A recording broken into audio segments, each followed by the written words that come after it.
üldiselt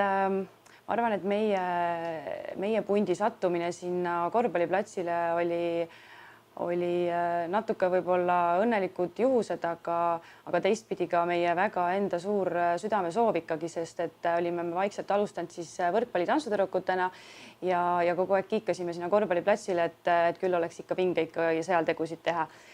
Ja siis seal delta ajal see siis meil õnnestus ja ma arvan, et päris hästi, sest et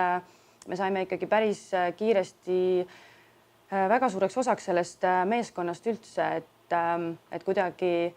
tegime, ma arvan, endale nime, mitte ainult ei olnud nagu meeskonna juures nii-öelda sihuke lüli, et suutsime ka ise nii-öelda tegusid teha ja kõik see läks siis ROK-is nagu ütleme siis väga vingelt edasi ja ma usun, et me toetasime oma tegevusega päris korralikult ka seda meeskonda ja nende, ütleme, pildil olekut, et loomulikult mitte siis nüüd, et korvpalli oleks tahaplaanile jäänud või nende saavutused, aga lihtsalt, et meie kuidagi see kooslus, ütleme siis aitas ja toetas üksteist väga-väga eduliselt.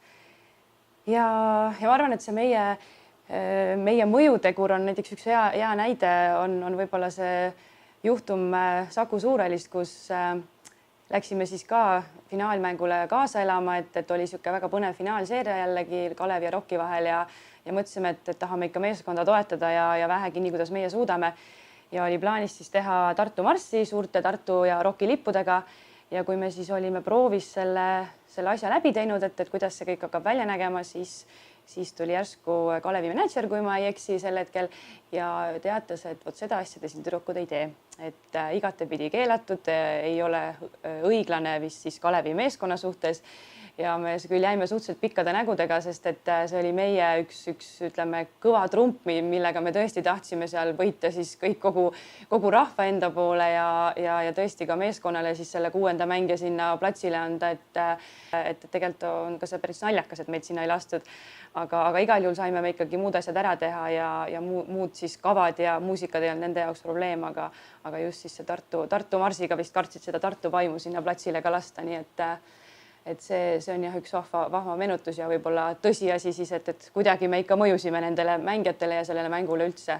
Ma arvan, et see tunne ausalt öeldes oli meil endal kogu aeg hästi olemas, sest et just kuidagi see sümbioos või see toimimine, et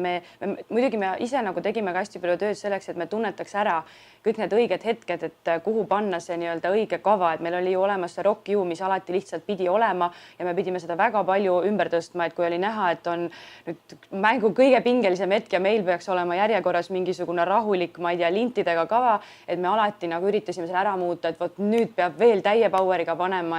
ja just Rock You või sellised nagu rockilikud kavad, ja see tõesti nagu näitas, et kohe rahvas oli selle peale püsti, veel rohkem läks asi käima, et ma usun jah, et meil